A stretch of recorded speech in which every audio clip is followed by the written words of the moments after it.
మొన్న గెలిచాడు. అది కూడా దేనికి గెలిచాడు?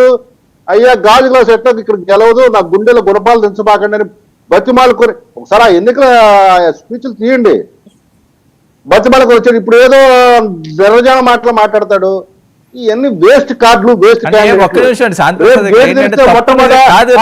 దగ్గర ఆ కుక్క అంటున్నాడు కదా, ఆ కుక్కలా మొట్టమొదటిగా వేచి చూసేది ఆయనే. ఆ తలుపులో తెలిస్తే అంటే శాంతి ప్రసాద్ గారు ఎవరైనా తప్పు చేశారనుకోండి ఎక్కడో తెరిచిన భయం ఉంటుంది, అమ్మ కొద్దిగా సైలెంట్ అవుదాం మనకెందుకు లే అని. కానీ వీళ్ళు భయపడలేదు కదండి. ఇప్పుడు ఏమయ్యాడు? అంత డేరింగ్ గా వీళ్ళు ఉన్నారు అంటే ధైర్యం అనుకుంటున్నారా? అది మీరు ధైర్యం అనుకుంటున్నారా? బెక్క చచ్చిపోయి మాట్లాడుతున్న మాట్లాడి మేము అనుకుంటున్నాం. ధైర్యం కాదు. పిరుకోడు ఏమంటే తెలుసా, మీకు ఎవరికైనా భయం వేసి వచ్చి నా చుట్టూ పడుకోండి అంటాడు. ఇది ఆ టైప్ మెంటాలిటీ. ఇప్పుడు మేము డోర్ తెరవాలే కానీ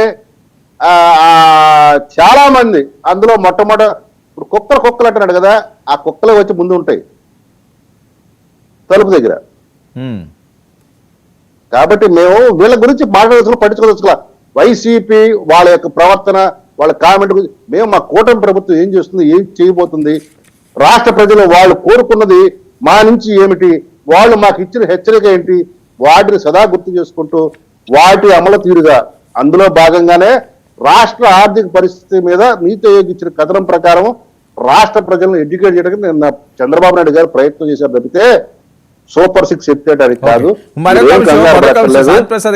అన్ని పథకాలు ఆర్థిక పరిస్థితి చూసుకొని అమలు చేస్తాం. మాజీల మీద ఎవరికైతే ఎక్కువ ఆరోపణలు ఉన్నాయో వాళ్ళని కూటమి వాళ్ళే కొంతమంది కాపాడుతున్నారు అని, ఇది కాదంటారా? ఇది వాస్తవం కాదండి.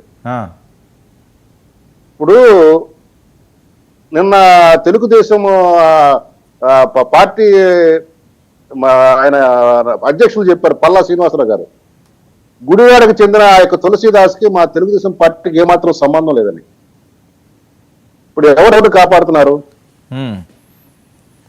ఇవన్నీ ఏంటంటే మీడియాలో వచ్చే పుకార్లు, మీడియాలో వచ్చే వండి వచ్చే కథనాలకి ప్రతిదానికి మేము డిబేట్ లో కూర్చొని సమాధానం చెప్పండి ఎక్కడ చెప్తాం సార్? ఇవన్నీ ఊహాగానాలు. ఎవరికి ఊహక మేరకు వాళ్ళు వదులుతారు. అందులో ఈ వీటిని వదలటంలో వైసీపీ వాళ్ళు ముందుంటారు. ఎందుకంటే కూటమిని విచ్ఛిన్నం చేయాలని ఎక్కడ ఏ దొరికితే దాని అల్లా వాడుకోవడానికి ప్రయత్నం చేస్తారు. చెప్పాలంటే కొట్టుకు పోకు గడ్డి పోసు దగ్గర ఏదో సంతోషపడతారన్నట్టుగా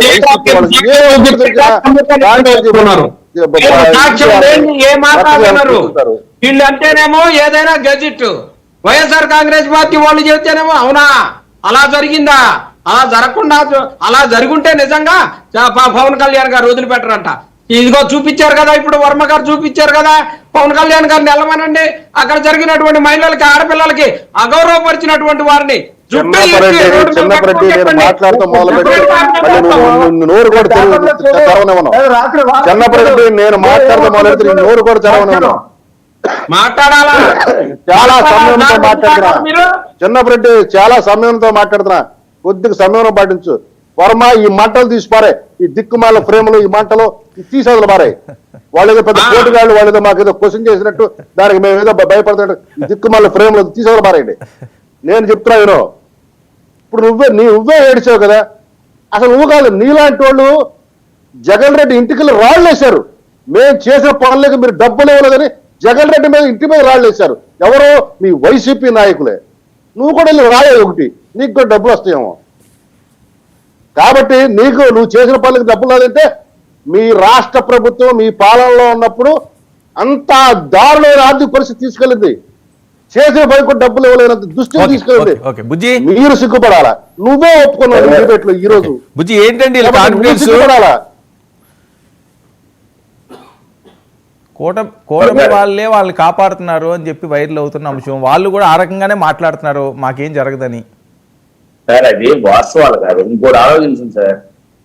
ఇవాళ ప్రజాప్రతినిధులు అందరూ కూటమిలో ఉన్న వాళ్ళందరూ మనం అభివృద్ధి ఎలా చేయాలి, ముఖ్యంగా అభివృద్ధి అంటే రోడ్లు సమస్యలు, మేజర్ గా రోడ్లు సమస్యలు చాలా ఆంధ్రప్రదేశ్ చాలా దారుణంగా ఉన్నాయి. సరే దాని మీద రోడ్ల మీద ఇంకొకసారి డిబేట్ పెడదామండి. కాదు డిబేట్ ఇంకోసారి పెడదాం, కానీ వాళ్ళు అంత కాన్ఫిడెంట్ గా ఎందుకున్నారు, ఏం జరుగుతుందో చెప్పండి మీకు లోకల్ గా. ఎవరైనా సార్ బయటకు వచ్చి మీడియా ముందు నాకు భయం వేస్తుంది, నన్ను అరెస్ట్ చేస్తారేమో అని ఏ నాయకుడు మాట్లాడు. అంటే ఎంతలా కామెంట్ చేయరు కదా. వైఎస్ఆర్సీపీ కాదు సార్, వీళ్ళు వైఎస్ఆర్సీపీ వాళ్ళు ఎంత మేకపోతు కంపేర్ మీడియా ముందు ఎలకపోస్తారు అనేది మనం గతంలో చూసాం కూడా. ఈ అమ్మ రాంబాబు గారు కానీ, ఇప్పుడు కలిపేసుకుండా పోయిన పొలంనేని వంశీ గారు కానీ, కొడాల నాని గారు కానీ, పేరు నాని గారు కానీ, వీళ్ళు ఎలాంటి మాటలు మాట్లాడేవాళ్ళు, కనీసం అసెంబ్లీ గేట్ దాటినివ్వనని, లేకపోతే నారా చంద్రబాబు నాయుడిని ఎంత వరస్ట్గా మాట్లాడేవాళ్ళు, లోకేష్ గారిని ఎంత వల్గర్ గా మాట్లాడేవాళ్ళు, వీళ్ళ భాష అంతా మనం చూసిన వ్యక్తులం కాబట్టి వీళ్ళ మాటల గురించి మనం పెద్దగా తీసుకోవాల్సినంత అవసరం ఉండదు.